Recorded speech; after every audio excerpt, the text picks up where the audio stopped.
네, 오늘은 가정 시리즈 6번째 마지막 시간으로 내 부모를 공경하라는 제목으로 하나님 말씀을 상고하고자 합니다. 여러분, 하나님께서 십계명 가운데에 먼저 하나님에 관한 계명을 주시고 그리고 이웃에 관한 계명을 주셨지 않습니까?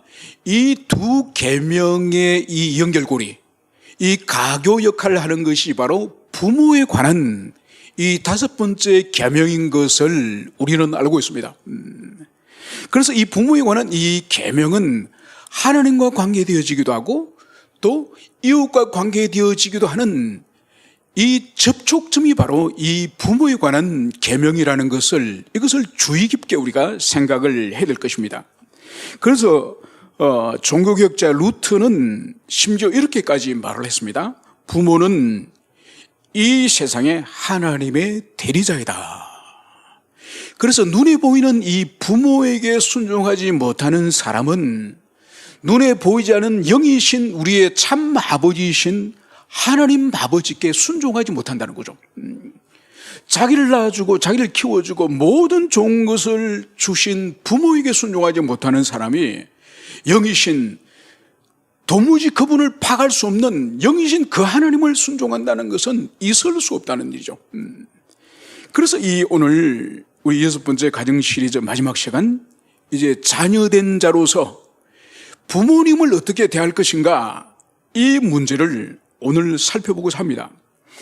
여러분, 우리가 지난 시간에 살펴본 것은 이제 부모된 자가 자녀들을 어떻게 키울지, 어떻게 양육할 것인지 그 부분을 우리가 집중적으로 살펴봤습니다.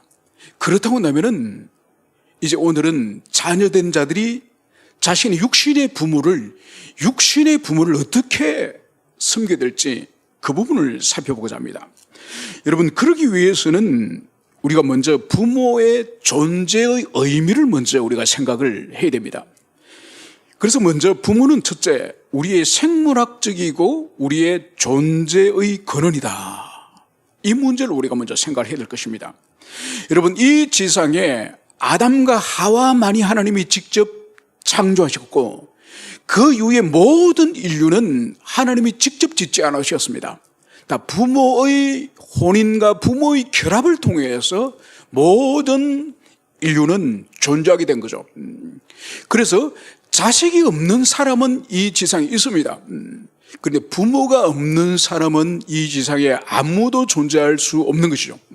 그러면 어떤 사람은 이럴 겁니다. 아니, 누구는 자기 부모 모른다 그러던데요? 만난 적이 한 번도 없다 그러던데요? 여러분, 만난 적이 없고 지금 생존에 있지 않을 뿐이지, 여러분, 두 부모가 합쳐서 결혼해서 결합해서 잉태하고 출산한 것이지, 여러분, 그래서 자식이 없는 사람은 세상에 있을 수 있지만 부모가 없었던 사람은 이 세상에 존재할 수 없다는 것을, 이것을 분명히 우리는 이해됩니다. 그래서 먼저 이 부모는 우리의 존재의 근원이라니까요. 우리의 생명과 우리가 이 땅에 존재케 된 것은 육신의 그 부모가 결혼하였고 출산하였기 때문에 우리 존재 자체가 있기 때문에 그분은 우리 모든 존재와 생명의 근원이라는 이 의미 자체가 가장 큰 의미인 것을 볼 수 있습니다. 그래서 육체의 생명을 주셨고 더 나아가서 우리가 이 땅에서 정신적이나 내면적이나 또 신앙적이나 이 보이지 않는 이 가치 형성에 있어서도 이 부모님이 지대한 영향을 미쳤다는 것을 볼 수 있죠. 그래서 이 지상에서 우리가 자녀와의 관계에 있어서나 부부의 관계와 더 비교할 수 없는 절대적인 관계가 바로 우리 부모님과의 관계다. 이것을 볼 수 있는 거죠. 그래서 성경은 우리가 지난주에 살펴본 것처럼 부모된 자들에게, 자녀들에게 하나님의 이 진리, 이 계시의 말씀을 부지런히 가르칠 것을 말씀하고 있습니다. 왜냐하면 이 진리, 이 계명을 인간이 알지를 못하면 사실 인간과 이 동물과의 이 경계가 모호합니다. 여러분, 인간은 하나님 형상으로 지음을 받았지만은 하나님의 형상일 뿐만 아니라 하나님의 사람으로서 살기 위해서는 반드시 계시, 이 진리에 대한 이 바른 지식이 우리에게 필요한 것이죠. 그래서 부모가 이 일을 이 세상 끝날 때까지 이 계명 진리를 가르쳐야 될 책임은 하나님께로부터 부모에게 하나님 맡기신 거예요. 물론 교회도 그것을 하고 목회자도 하고 주일학교 선생도 가르치지만은 그건 2차적인 거예요.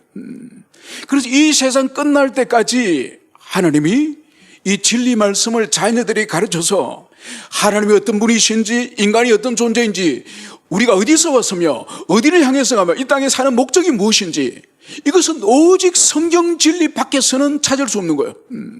그래서 이것을 부지런히 가르쳐서 하나님이 어떤 분이신지 그래서 그분을 어떻게 섬길 것인지 우리 인간은 어떠한 연약한 존재이고 부패한 죄인이기 때문에 하나님이 어떻게 살아갈 것인지 이 모든 것들이 성경 계시 속에 있기 때문에 이것을 부지런히 가르치지 않으면은 여러분 그래서 계시를 모르고 거듭나지 못하면은 그 사람의 삶은 동물과 흡사한 거예요. 그래서 반드시 세상 끝날 때까지 이 계시를 증거하고 계시를 가르쳐주고 이 진리를 가르치는 이 역할은 부모에게 하나님이 맡기신 거죠. 그래서 부모는 자신 혼자 신앙으로 끝나는 것이 아니라 이 언약이 후손들에게 이제 전성될 수 있도록 이 전성될 수 있도록 이 중보적인 역할 이것을 부모가 잘 감당해야 되는 거죠. 그래서 신명기 6장에서도 그토록 반복하여서 하나님의 말씀을 자녀에게 가르쳐라. 그래서 우리의 정신과 내면과 영혼의 이 신앙의 형성에 있어서도 부모의 지대한 헌신과 지대한 역할에 의해서 우리의 신앙이 형성되어짐을 이것을 말씀하고 있습니다. 그래서 우리는 이러한 부모님이기 때문에 오늘 이제 성경 본문으로 돌아오면은 자녀는 이제 부모를 어떻게 섬길 것인가. 그래서 오늘 이 출애굽기 20장 12절 10계명의 이 5번째 계명 여기서 네 부모를 공경하라. 그러면 네 하나님 여호와가 네게 준 땅에서 내 생명의 길이라. 이 말씀을 여기서 하고 있습니다. 여러분 오늘 하나님께서는 자녀된 자들에게 부모를 공경하라. 이 말씀을 하시면서 공경의 대상을 우리 성경은 내 부모 이렇게 번역을 하고 있지만은 여러분 히브리어에는 부모란 단어가 없어요. 히브리어에는 어떻게 되느냐? 바로 네 아버지와 네 어머니를 공경하라. 이렇게 기록이 된 것을 볼 수 있습니다. 여러분 이것은 무엇을 보여주는 거니까 공경과 사랑과 존경과 순종의 대상이 가정의 가장인 아버지만이 아니라 또 어머니만이 아니라 아버지와 어머니가 대등하게 아버지 어머니 두 분이 모두가 자녀의 공경의 대상인 것을 이것을 여기서 볼 수가 있습니다. 여러분 이것은 우리에게 좀 더 깊이 생각해 보면은 많은 교훈을 주는 것을 볼 수 있습니다. 왜냐하면은 하나님께서는 자녀에게 공경의 대상을 이 남성 아버지에게만 그것을 부여하는 것이 아니라 어머니에게 부여함으로 말미암아서 본디 하나님께서 이 사람을 지으실 때에 아담과 하와를 지으실 때에 이 두 존재가 이 종속적인 관계가 아니라 대등한 관계라는 것을 우리 이미 앞서서 살펴봤습니다. 그래서 하나님께서 아담에게 너를 돕는 배필을 지으리라 할 때 이 돕는다는 의미가 단순히 집안일과 가사일을 돕는 헬프의 의미가 아닙니다. 그죠? 이거는 히브리어로 에제르는 단어예요. 이 에제르는 단어는 군사적인 용어인데 이것은 바로 뭔가 하니까 이 돕는다 할 때 이 돕는 이 단어가 구약 성경 안에 대부분 하나님께서 백성을 돕는다, 자녀를 돕는다. 이 돕는 주체는 이 구약에서 대부분 이 하나님으로 등장합니다. 그러니까 뭔가요? 아담보다 더 위대하고 더 탁월한 존재이신 주님께서 인간을 돕는다는 의미죠. 그래서 아담을 돕는 이 하와의 이 에젤의 역할은 아담보다 열등하다는 뜻이 아니에요. 아담에게 상응하는, 아담에게 대응하는 이런 뜻이에요. 그러니까 인간은 존재론적으로 이 남성의 대응하에서 여성이 동등한 권세와 영광을 가진 존재임을 성경이 첫 인류를 지으실 때부터 그렇게 말씀하시는 거예요. 그리고 이 말씀이 또한 이 모세를 통해서 기록이 되었고 우리에게 전달되지 않습니까? 모세 시대 또한 아버지와 어머니의 이 권세와 영광이 동등함을 보여주는 거죠. 그래서 인류가 첫 창조 때와 그리고 언약 백성의 창설의 이 시기 또한 바로 남성성과 여성성이 대등하다는 것을 보여주고 어머니와 아버지의 권세가 대등하기 때문에 바로 자녀된 자는 공경하되 아버지와 어머니 모두에게 공경의 의무가 있다는 이것을 여기서 우리가 기억해야 될 것입니다. 여러분, 그래서 이 인류 역사 속에서 남성 중심적인 이 사회 공동체가 인류 역사의 대세였지 않습니까? 그리고 여성들은 종속되어 있거나 심지어 종속될 뿐만 아니라 어떤 소유품처럼 그렇게 여성의 지위가 이 격화된 것을 봅니다. 여러분, 이건 하나님의 뜻이 아니에요. 이거는 부패한 인간의 타락상으로 말미암은 여성들이 그렇게 소외된 것이지 하나님의 뜻은 결코 아닌 것이죠. 여러분, 그래서 복음이 전파되어지고 복음이 확장되어지는 민족과 나라에는 반드시 이 부분이 회복되는 그것을 볼 수 있습니다. 그래서 보세요. 미국 같은 경우에도 복음이 확산되어지고 복음이 증거되어지고 교회의 역사들이 일어나니까 어떤 일이 벌어집니까? 흑인들을 멸시하던 그 사회 문화가 흑인들의 해방운동이 일어나고, 여러분, 구한 말에 이 땅에 복음이 증거됐지 않습니까? 그 복음이 증거될 때 선교사들이, 서양 선교들이 깜짝 놀란 것 중에 하나가 여성들이 이름이 없는 거예요. 돼지 엄마, 개똥이 엄마, 이 여자가 이 사람으로 취급을 못하다. 자기 이름이 없는 거예요. 그래서 호남 지방에서 주로 사역했던 서서평 선교사님 같은 경우에 중요한 사역 중에 하나가 말을 타고 나귀를 타고 막 이 각 동리를 돌아다니면서 여성들에게 이름을 지어주는, 그래서 자기 고유의 이름을 가진 것은 선교사들이 들어오고 나서 복음이 전파되고 난 이후에 여성들이 자기 이름을 가지게 되고, 그리고 보세요. 선교사들이 들어와서 학교를 세우지 않습니까? 여러분, 이 조선 500년 동안에 여성들이 글을 배우지 못했다니까요. 그런데 선교사들이 학교를 이제는 세우고 난 이후에 이 여성들도 학교 가서 대등하게 이 학문을 배우는 거죠. 그리고 보세요. 우리나라의 최초의 여성 의사가 누군지 아십니까? 여러분, 박에스더라고 하는 여성분이 최초의 1호 여자 의사예요. 여러분, 이분들이 미국에 가서 이 부부가 서울에서 같이 의학을 공부하다가 두 사람이 미국으로 같이 유학을 간 거예요. 갔는데 이 남편이 두 사람이 함께 의대를 다니기는 비용도 너무 들고 너무 힘든 거예요. 그래서 이 남편 되시는 분이 결단하고 내가 당신을 도울 테니 당신이 의대를 다니라. 그래 이분이 이 식당에 청소를 하면서 돈을 벌어가 부인을 등록금을 대고 생활비를 댄 거예요. 그래서 나중에 이분이 박에스더 이분이 졸업식 3일 전에 남편이 죽어요. 병으로 죽어요. 거기서 볼 수 있는 것이 뭔가 하니까 복음을 깨닫고 나니까 남성 우월적인 이 생각이 없어지는 거예요. 그래서 오히려 내 재능보다 아내의 이 수업의 능력이라든지 이 수학 능력이 더 나보다 뛰어나기 때문에 내가 의사 되는 것보다 아내가 의사 되는 것이 더 낫겠다. 그래서 과감히 자기 학업을 포기하고 아내를 오히려 외조하는 것을 볼 수 있는 거죠. 이것이 바로 뭔가요? 복음이 확산되어지고 복음의 감화를 입으니 500년 조선의 이 봉건적인 이 유교, 이 성리학의 이 사고를 탈피할 수 있게 되는 거죠. 그래서 여러분, 본디 하나님이 여성을 창조하시고 그리고 언약의 백성을 창설할 출애굽의 이 시기에 벌써 남성과 여성, 아버지와 어머니는 대등한 이 자녀의 공경의 대상임을, 이것을 오늘 성경은 분명히 말씀하고 있다는 것을 볼 수 있습니다. 그러면서 이제 오늘 우리가 그러면 부모를 공경한다는 뜻이 뭘까? 공경의 개념에 대해서 우리가 먼저 생각을 해보고자 합니다. 여러분, 우리는 오랫동안 유교적인 가치관과 유교적인 세계관에 이미 젖어 있습니다. 그래서 부모를 공경하러 간다면은 첫 번째 생각하는 것이 부모님에게 따뜻한 음식으로 섬기고 용돈도 자주 드리고 자주 찾아뵙고, 여러분, 주로 이런 것이 공경이라고 생각합니다. 물론 맞습니다. 이것도 당연히 포함되어야 됩니다.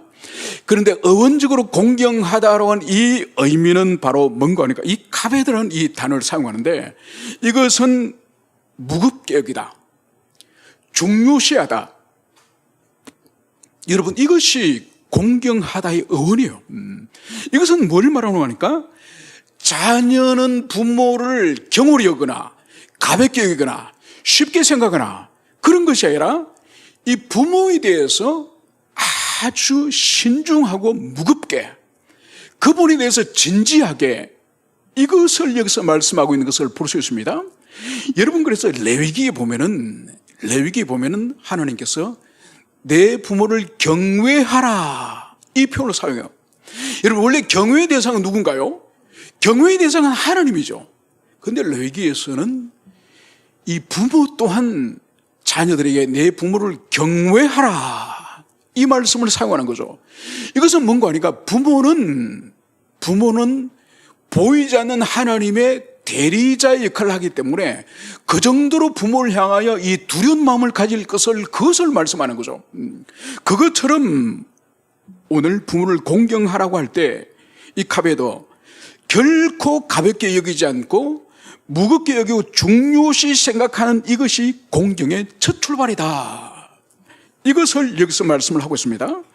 여러분, 자녀들 키우다 보면은 또 우리가 함께 자랄 때 형제들이 여러 명이 살다 보면은 부모 말씀을 한 귀로 듣고 한 귀로 잘 흘리는 그런 자녀들이 있고 형제가 있습니다. 그래서 몇 번 말을 해도 그때는 네 이렇게 대답을 잘하면서 실천을 안 해, 순종을 하지 않아. 근데 그런 사람이 카베드와는 먼 거죠. 부모를 무겁게 여기고 부모의 말씀을 신중하게 생각하는 그거와 먼 거죠. 그래서 저희 어릴 때는 저희 할아버지께서 참 엄하게 저희들 키우셨습니다. 그 중에 하나가 저희 어릴 때, 그러니까 저희들은 초등학교도 들어가기 전에 할아버지가 한 5살 때부터 집에서 천자문을 가르쳐 주셨어요. 그리고 한 7살 정도 되니까 명심보감을 가르치세요. 이제 그래서 저희들은 할아버지가 가르치시는 거니까 그냥 배울 수밖에 없었죠. 그 중에 하나가 부모 공경에 대한 명심보감 이런 내용이었습니다. 부모가 부를 때에 입에 음식을 묻고 있으면은 입에 음식을 뱉고 부모에게 대답하라. 그래서 참 그때 듣기로는 불편했습니다. 할아버지가 그러시니까 대들 수는 없지만은, 아니 밥을 삼키고 나서 대답을 하면 될 일이지 뱉고 대답을 꼭 해야 될까? 그거는 문자적인 의미보다는 부모의 말씀에 그만큼 귀를 기울이고 신중하게 즉각적으로 반응하라, 그런 의미가 이 참된 진리가 아닌 이 동양의 사상 안에서도 이미 깃들어 있는 것을 볼 수 있는 거죠. 그 모든 것이 카베드 정신, 부모를 신중하게 생각하고 무겁게 생각하는 그런 정신인 이것을 볼 수 있습니다. 여러분, 그래서 우리가 부모 공경을 생각할 때 제일 먼저 우리 마음에 반드시 기억해야 될 것은, 나는 과연 우리 부모님을 진중하게 무겁게 그분의 말씀에 대해서 예민하게 반응하는 것이 과연 나에게 있는가, 이것을 먼저 생각을 해야 됩니다. 그런데 문제는 이것은 젊었을 때, 우리가 어렸을 때는 이 일이 가능할 수가 있습니다. 가능할 수가 있습니다. 왜냐하면 우리가 아직 나이가 어리고 우리가 무능력하고 아직 부모님이 젊으시고 부모님이 능력이 있으시고 부모님이 모든 것을 감당할 수 있는 그런 존재로 보이지만은, 우리가 자라서 우리의 지성이 커지고 우리가 사회적인 어떤 신분을 가지게 되고 우리가 어떤 소득이나 경제적인 능력을 가지게 되고 우리가 더 아버지보다 더 지성적으로나 모든 사회적인 경력에 있어서나 탁월하게 되는 그런 때가 찾아옵니다. 그렇게 되면은 부모를 공경하는 마음이 점점 더 희박해진다는 이것을 부인할 수 없는 거죠. 그래서 이런 말이 있지 않습니까? 유년기 때, 우리가 그러니까 초등학교 다닐 그때쯤에는 아버지는 이 세상에 가장 강하고 가장 똑똑한 슈퍼맨 같은 분이라고, 자기 아버지는 모든 것을 다룰 수 있다고 생각합니다. 그리고 사춘기 땐 10대 들어가면은 이 세상에 제일 징그러운 존재가 자기 아버지라는 거죠. 말도 안 통한 거 정말 답답한 인간이고, 여러분 30대가 돼가지고 이제 대학을 졸업하고 직장에 다니면서 막 패기를 가지고 이렇게 막 세상을 살아가는데 집에 돌아와서 아버지를 보면은 아버지만큼 무능한 인간이 없어서 이 세상에 제일 무능한 존재가 자기 아버지야. 여러분 50대가 되면은 어떻게 될까요? 50대가 되면 자기 아버지가 위대하게 보이는 거예요. 왜냐하면 그 험한 세상을, 그 어려운 세상을 내색하지 않고 삶을 살아왔다고 하는 것을 생각할 때 아버지가 존경스러운, 부모가 존경스러운 거예요. 여러분, 그래서 이 젊은이들이 이제 자신이 능력 있고 사회적으로 인정을 받고 사회적으로 신분과 지위를 가지게 되면은 아버지는 이제 70, 80, 90이 되는 거예요. 옛날의 아버지가 아니에요. 바로 그럴 때에 아버지를 마음에 무겁게 여기는 갑에다 하는 이 공경의 마음이 과연 얼마나 남아있을 것인가. 여러분, 거의 대부분의 자녀들은 부모가 그 정도 연세가 있고 무능력해지고 또 병이 있고 노쇠해지면은 많은 자녀들은 부모는 이제 마음이 없는 거예요. 그냥 형식적으로 신용을 하는 거예요. 마음의 중심에는 공경의 마음이 이미 떠난 거예요. 여러분, 그래서 가끔 지인들을 통해서나 이렇게 정신이나 육체가 아직은 건강한데 자녀들이 부모를 이제 모시기 힘든 그런 환경적인 상황이 닥쳤을 때 그 부모님을 요양원으로 모신다는 이 이야기를 제가 가끔씩 듣습니다. 여러분, 우리 교회 개척 초기에 제가 요양원 사역을 했지 않습니까? 그리고 일주일에 화요일이 되면은 요 뒤에 있는 요양원 7층, 8층 두 개 층의 요양원에 그 어르신들이 한 80명 정도 계십니다. 그래서 제가 오후 한나절 전체를 한 4시간, 5시간을 그 할머니 한 분 한 분을 다 이제 신방을 하고 면담을 하고 복음을 또 전하고 1년을 제가 그랬습니다. 그러다가 요양원에 있는 이 특유한 바이러스가 있는 거예요. 그 바이러스에 제가 감염돼가지고 더 이상 또 제가 당뇨가 있기 때문에 면역이 약하기 때문에 그 바이러스가 감염이 되면 치명적이라는 거예요. 그래서 그 이상 하지를 못했는데 가보면은 정신적이고 육체적으로 아직 멀쩡한 분들이 계세요. 그런데 왜 나오셨는지 물어보면은 더 이상 자녀들이 자기를 이제 집안에서 가정에서 돌보기가 곤란하다는 거예요. 그래서 요양원에 보내신 거예요. 그 3년, 5년, 7년. 여러분, 요양원에 가보면은 하루 종일 그 정막강산에 밥 먹는 시간, 약 주는 시간 외에는 혼자 계셔야 되는 거예요. 옆에 있는 분과 대화를 하거나 교제하고 이런 거 불가능해요. 그리고 완전히 교도소가 따로 없습니다. 그 가운데서 그분들이 죽음의 시간들을 기다려 가는 거예요. 여러분, 그 속에서는 부모 공경의 정신을 도무지 찾아볼 수 없는 거예요. 여러분, 이것은 공경이 아닙니다.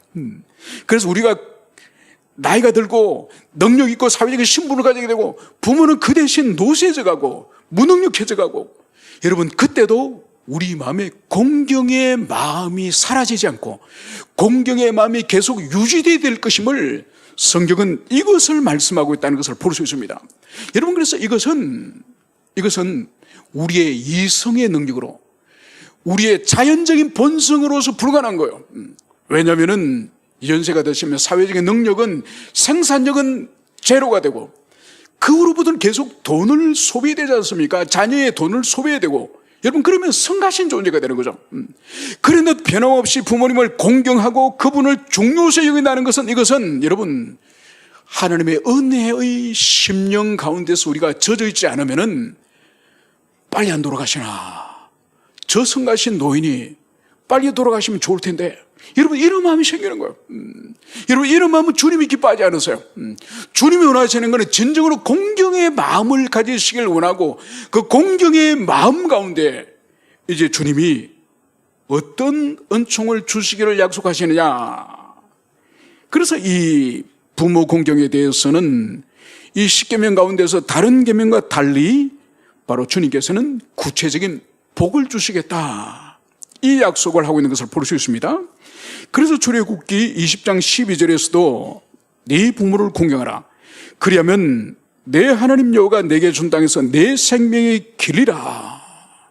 그래서 순종하는 자, 부모를 공경하는 자들에게 장수의 복을 주시겠다고 말씀하시고, 신명기 5장 16절에서는 너는 내 하나님 여호와께서 명령한 대로 내 부모를 공경하라. 그리하면 내 하나님 여호와가 내게 준 땅에서 내 생명이 길고 복을 누리리라. 이 신명기 5장에서는 땅의 장수의 복과 함께 또 범사의 주님이 복을 주시겠다, 이 약속을 주님이 하고 있습니다. 여러분, 왜 다른 계명에서는 하나님이 이 보상, 이 상급에 대한 언급이 없는데 이 부모 공경에 대해서는 주님께서 이 놀라운 장수의 복과 범사의 복을 하나님이 약속하실까요? 이것은 두 가지요. 그만큼 이것이 중요하기 때문에, 왜냐하면은 이웃 사랑에 관한 이 6가지 이 계명은 이 5번째 부모 공경이 안 되면 안 되는 거예요. 이거는 눈에 보이는 자기 부모를 공경하지 못하고 사랑하지 못하면서 이웃을 사랑한다는 것은 이것은 뜬구름 잡는 그런 삶이기 때문에 이 계명으로부터 출발해야 이웃 사랑이 비로소 문이 열리는 거예요. 그만큼 중요하다는 것이고, 두 번째, 이 계명을 순종했을 때 하나님이 이 상급을 약속하시는 이유는 뭔가 하니까 그만큼 이 계명을 지키기가 어렵다는 거예요. 무능해지고 유약해지고 노약해지는 이 부모를 전심을 다해서 섬기는 것이 얼마나 힘든 것인지 알기 때문에 주님께서는 이 장수의 복을 약속하시는 것을 볼 수 있습니다. 여러분, 오늘날은 우리 한국인의 벌써 평균 수명이 80이 넘지 않습니까? 여러분, 중세의 유럽의 사람들의 평균 수명이 얼마 정도 될 것 같습니까? 중세시대 때 40세. 여러분, 조선시대 때 우리 조상님들 조선시대 때의 평균 수명이 몇 세 정도 될 것 같습니까? 35세. 여러분, 그래서 보세요. 오늘날은 회갑을 안 하지 않습니까? 회갑하는 게 사실 부끄러운 일이죠, 그죠? 칠순도 안 하지 않습니까? 그냥 가족끼리 밥 먹고 말죠. 그냥 저희 어릴 때만 하더라도 동네 회갑하면은 완전히 잔치입니다. 온 동네 잔치예요. 왜냐면은 조선시대 때 35세가 되면 대부분 죽는데 60세까지 살이 얼마나 경사스러워져요. 여러분, 이 출애굽기 말씀, 신명기 말씀을 주실 때는 지금으로부터 3,500년 전이에요. 여러분, 조선시대 때가 지금부터 100년 전에도 35살까지 살았다고 한다면은 3,500년 전에 그 광야 거칠은 환경에서 도대체 얼마나 사람이 오래 살 수 있겠습니까? 그래서 그 시대 사람들에게 이 장수의 복을 주시겠다고 하는 이것은 가장 인간이 이 땅에서 누릴 수 있는 큰 복이 바로 장수의 복이에요. 그리고 더 나아가서 신명기 말씀에서는 이제 범사에 모든 하는 일마다 하나님이 복을 주시겠다, 이 약속을 하시니 이 주님의 약속과 상급이 얼마나 그 시대 사람들에게 큰 마음의 울림이 되었겠습니까? 그러면서 오늘 우리가 여기서 볼 수 있는 것은, 오늘 성경은 일관되게 공경해야 될 대상인 부모들에게, 그 부모에게 어떤 조건도 제시하지 않았다는 거예요. 그래서 인격이 고매한 부모를 공경하라, 신앙이 좋은 부모를 공경하라, 또 너희들에게 잘 되어줬던 그런 선한 부모를 공경하라, 그리고 너희들의 유산과 너희들에게 많은 혜택을 주었던 그런 부모를 공경하라, 이런 조건을 들지 않아요. 여러분, 공경의 대상은 부모이기만 하면 충분하다는 거예요. 그 사람이 어떤 부모이든지 인격적으로 허물이 있거나 아니면은 자녀를 온전히 양육하지 못한 그런 부족한 부모라 할지라도 그 사람이 부모라고 하는 그 존재 자체만으로 부모를 공경할 것을, 이것을 여기서 말씀하고 있습니다. 여러분, 그렇기 때문에 힘든 거예요. 그렇기 때문에 공경하기 힘든 거예요. 여러분, 부모를 공경하라고 말하면은 이렇게 답변하는 지체들이 있을 수 있습니다. 아이고, 그 인간이 공경받을 짓을 해야 내가 공경을 하죠. 여러분, 이렇게 반응한다니까요. 여러분, 우리의 삶을 뒤돌아볼 때, 우리 인생을 뒤돌아볼 때 우리의 부모님 가운데에서 우리보다 더 배웠거나 더 좋은 환경에서 자랐거나 더 교양 있는 부모님에게 배운 우리 부모님 있습니까? 없습니다. 물질적으로 훨씬 결핍된 환경에서 그분들이 자라셨고, 또 배움에 있어도 훨씬 우리보다 덜 배우셨고, 그리고 삶의 환경에서도 훨씬 여유가 없는 그런 각박한 시대, 치열한 시대, 그런 시대에서 우리들의 부모님들이 성장했습니다. 그래서 우리보다 더 교양 있길 바라고, 우리보다 더 신앙 있길 바라고, 우리보다 더 여유 있길 바라는 이건 지나친 거예요. 이건 있을 수 없습니다. 그래서 성경은 우리들의 부모를 공경하되 그 앞에 어떤 수식어나 어떤 조건도 붙이지 않고 그분이 우리의 부모님이라고 한다면은 당연히 공경하라, 이 말씀을 여기서 하고 있습니다. 물론 어떤 지체들을 만나보면은 정말 훌륭한 부모님을 둔 분들이 가끔 있습니다. 그래서 저희들도 고등학교 때 친구들하고 이렇게 친구 집을 가지 않습니까? 근데 저는 오랫동안 자취를 했기 때문에 이 친구 집에 가면 참 좋습니다. 왜냐하면 딱 가면은 밥을 다 차려주거든요. 안 그러면 자취하면은 수업 끝나고 집에 가서 설거지, 아침 먹었던 거 설거지하고 쌀 씻고 또 라면을 끓이든지 아니면은 반찬 뭐 김치, 멸치 넣어가 이 찌개를 그런데 친구 집에 가면은 딱 가면은 어머님이 다 차려줍니다. 얼마나 좋은지 몰라요. 그래서 친구 집에 가고 싶어서, 야, 오늘 저녁에 너희 집에 가도 되냐? 뭐 이런 말을 하기도 합니다. 그 정도로 부모님이 함께 계시면서 이 성경을 받는 것은 정말 기쁜 일이고 영광스러운 일이에요. 그래서 그 부모님, 되게 제가 갔던 부모님들은 다 그렇게 훌륭하신 분들이에요. 그래서 정말 비교가 되고 너무너무 부러운 거예요. 그래서 야, 너는 참 좋겠다. 그래서 제가 고등학교 때 자취를 하다 보니까 도시락 반찬이 제일 문제지 않습니까? 그 도시락을 잘 못 사와요. 그런데 두 명의 친구가 3년간을 제 도시락을 사왔어요. 그러니까 저는 그 친구도 훌륭하지만 그 친구보다가 어머님이 더 훌륭하신 분이에요. 그래서 제가 이런 이야기를 했더니, 야, 네 고등학교 때 이 주먹을 좀 썼냐? 그 친구 2명 뭐 도시락 셔틀 시켰냐? 그게 아니에요. 그 두 친구의 공통점은 아버지들이 다 경찰이에요. 제가 어떻게 그 아이들을 셔틀 시켰습니까? 다 크리스찬들이에요. 그러니까 3년간 도시락을 사오고, 만약 도시락을 그날 못 사오는 날은 자기 도시락을 반을 잘라가지고 지 밥 먹고 제 밥 먹습니다. 그래도 부모님이 인격적으로나 삶에 훌륭한 그런 평화로운 가정을 보면은 얼마나 부러운지 모릅니다. 얼마나 부러운지. 그런데 그런 가정은 극소수예요. 아주 극소수예요. 그런 분이라고 한다면은 공경하는 것이 너무 쉽겠죠, 그죠? 그래서 예수님께서도 너희가 사랑할 만한 사람을 사랑하면은 무슨 상관이 있겠느냐? 이방인들도 세리들도 그렇게 하느니라. 그 말씀을 하시는 거죠. 그래서 우리에게 상처를 주고 우리가 트라우마가 있든지 모든 조건을 떠나서 우리가 부모님께 공경해야 될 이것을 성경이 말씀하고 있습니다. 그래서 이것은 우리의 자연적인 본성이나 우리 속에 있는 사랑으로 사는 것이 아니라 바로 우리가 먼저 주님께서 선행적으로 우리 베풀어 주셨던 십자가의 그 은총, 말할 수 없는 1만 달란트의 그 탕감을 받은 그 은총의 힘으로 연약한 우리의 부모님, 우리가 상처를 줬던 부모님, 아직도 트라우마가 있는 그 부모님을 사랑할 수 있는 원동력은 내 안에 있는 자원이 아니에요. 이걸 먼저 인정하고, 그래서 끊임없이 주님께로부터 그 은총의 경험들이 계속 내 마음에 역사할 때에 어떤 부모라도 용서할 수 있고, 어떤 부모라도 사랑할 수 있고, 어떤 부모라도 받아들일 수 있는 그 사랑의 능력을 우리가 가지는 거예요.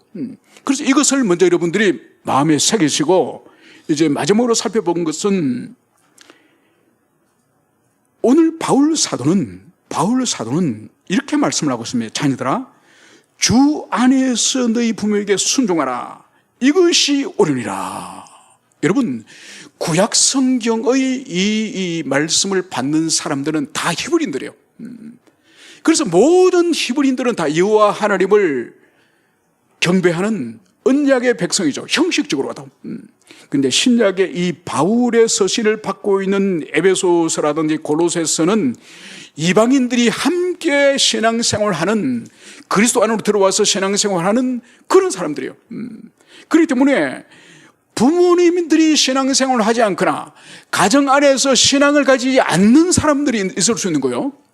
그래서 무조건 이 부모님에게 공경하고 순종하는 것이 아니라 오늘 바울 사도는 자녀들아 주 안에서 너희 부모에게 순종하라. 이것이 옳으리라. 여러분, 순종의 범위를 분명히 말씀하고 있습니다. 무조건 순종이 아닌 주 안에서 그리스도 안에서 너희 부모를 순종하고 공경하라. 이 말씀을 하고 있는 것을 볼 수 있습니다. 그래서 자신의 부모님이 불신앙의 상태에 있거나 다른 종교를 믿고 있는 이교적인 상태에 있을 때에 신앙과 대치되어지는, 신앙과 부딪히는 어떤 명령을 하거나 어떤 삶을 강요받을 때 어떻게 되느냐. 여러분, 이것은 순종해서는 안 되는 것이죠. 그래서 부모님이 야, 교회 가지 마라. 요즘같이 바쁜 농사철에 모내기 해라. 아니, 보리를 베라, 밀을 베라. 여러분, 주일 성수를 부모님이 금지시킨다고 해서 그런 것까지 따라해서는 안 됩니다. 그럼 어떻게 되냐? 정중하게 설명해야 되는, 우리 신앙의 도리를 설명해야 되는 거죠. 아니면 다른 대안을 찾아야 되는 거죠. 여러분, 오래전에 읽었던 신앙 간증 중에 하나가 어느 소녀가, 여자아이가 열심으로 신앙생활을 하는데 이 아버지가 주일만 되면 이 때리거나 혼을 내면서 교회를 못 가게 하는 거예요. 농번기가 됐는데 이제 비를 베야 되는데 이 딸에게 내일은 비를 베고 타작을 해야 되니까 가지 말라. 그러니까 이 딸이 어떻게 되는 거니까 이 밤에, 그 달밤에 낯을 가지고 이 비를 베려고 한 거예요. 내일은 교회를 가야 되니까 자기가 해야 될 목은 있으니까 그 대신에 밤에 하겠다. 그래 비를 베다가 이 손을 베버린 거예요. 아침이 돼도 이 아버지가, 이 딸이 없는 거예요. 그래 들판에 일을 하러 가니까 딸이 피를 흘리며 쓰러져 있는 거예요. 그래 물어보니까 어떻게 되느냐. 아버지, 나는 하나님을 사랑하기 때문에 나는 주일날 예배를 드려야 되고 또 우리 집안의 일을 또 함께 해야 되기 때문에 제가 지난밤에 달밤에 나와서 이 비를 베다가 다쳤습니다. 그랬더니 이 아버지가 크게 눈물을 흘리면서 반성을 한 거예요. 그러면서 이 딸을 신앙생활 하도록, 네가 그렇게 열심으로 하길 원한다면 교회 가라. 이런 간증을 들었던 이야기였습니다. 그래서 우리가 신앙생활을 하다가 불신앙의 부모님이나 불신앙의 이 부모님의 부당한, 신앙적으로 볼 때는 부당한, 분명히 그리스도 안에 있지 않는 어떤 강요와 그런 박해가 있다 한다면 그러더라도 우리가 온유한 마음을 품고 부모님을 잘 설득하고 그리고 다른 대안적인 방법을 제시를 하면서 부모님을 공경하는 마음이 불신앙의 부모를 향해서도 변함이 없어야 될 것임을, 이것을 우리가 가슴 깊이 새길 것입니다. 그래서 이것을 우리가 잘 감당할 때 하나님께서 우리 신앙을 더 견고하게 하실 것이고 우리에게 은총을 더해 주실 것임을, 이 마지막 부모를 공경하라, 이 말씀을 여러분들이 가슴에 새기시고 실천하시는 여러분 되시길 축원합니다. 함께 우리 기도하시겠습니다. 이 시간 우리 기도할 때에 옳은 말씀을 우리가 기억하며 한번 기도하기 원합니다. 우리의 부모님은 보이지 않는 하나님을 대신하는 이 육신의 이 땅의 부모님이지만은 성경은 공경하라, 경외하라, 이 말씀으로 우리를 권면하고 있습니다. 우리가 정말 공경할 만한 정말 훌륭하신 분이면 얼마나 그 순종이 쉽겠습니까? 그러나 대부분의 우리 부모님은 연약하고 약점이 있고 허물이 있고 불완전한 그런 존재들입니다. 성경은 그럼에도 불구하고 공경하라고 말씀하고 있습니다. 그래서 이것은 우리의 자연적인 능력으로, 자연적인 본성으로, 자연적인 힘으로 부모를 공경할 수 있는 것이 아닙니다. 우리를 향해서 하나님 아버지께서 성자 그리스도 예수를 보내신 십자가의 1만 달란트의 탕감의 은총, 그 은총을 경험한 자들이 부모가 어떠하든지 간에 그 부모님을 공경할 수 있는 것입니다. 그래서 우리가 하나님, 내 심령에 이 십자가의 1만 달란트 은총이 항상 역사할 수 있도록 도와주십시오. 그리고 우리 부모님에게 어떠한 과거의 상처와 아픔이 있든지 간에 사랑할 수 있는 힘과 능력을 따라서 그분을 노쇠하고 무능력하고 아무런 가정적인 사회적인 생산 능력이 없음에도 불구하고 변함없는 공경의 마음을 우리 마음에 심겨 주시옵소서. 한번 간절히 기도하시겠습니다. 기도합시다. 아버지 하나님, 이 시간 저희들에게 오늘 가정 시리즈 마지막 6번째 시간에 자녀들 향해 주신 주님의 말씀, 네 부모를 공경하라. 하나님, 이 말씀을 저희들이 받았습니다. 아버지 하나님, 우리가 주님 이 말씀에 온전히 순종하기 얼마나 불가능한지 우리는 알고 있습니다. 과거에 주님, 우리가 성장하고 우리가 자라갈 때에 우리 부모님의 연약함과 우리 부모님의 그 성품에 있어서 부패함과 불완전함, 주님 그것 때문에 온전히 우리가 섬김과 돌봄을 받지 못하고 자랐습니다. 많은 과거의 아픔이 있고 주님 비인격적인 그런 삶에 대한 경험이 있고, 주님이여, 이 모든 것을 아버지여 이길 수 있는 것은 오로지 십자가의 은총 1만 달란트의 아버지여, 그 은혜가 우리 심령에 있을 때에 불완전하고 아버지 연약하고 허물이 많은 우리 부모님을 사랑할 수 있고 공경할 수 있습니다. 주님, 우리 모든 지체들에게 주님 그 주님의 십자가 은총이 우리 심령 가운데 주님 역사할 수 있도록 하나님의 도와주시기를 간절히 원합니다. 그래서 주님, 우리가 받았던 상처와 아픔과 그 트라우마를 능가하는 하나님의 사랑이 주님 우리 심령에 역사할 수 있도록 주님이 도와주시기를 간절히 원합니다. 우리 부모님 힘이 있고 능력 있고 주님 그럴 때가 아니라 노쇠하고 무능력하고 주님 무기력할 때도 변함없이 주님 우리 부모님을 사랑하며 공경할 수 있도록 저희들 붙잡아 주시기를 간절히 기도드립니다.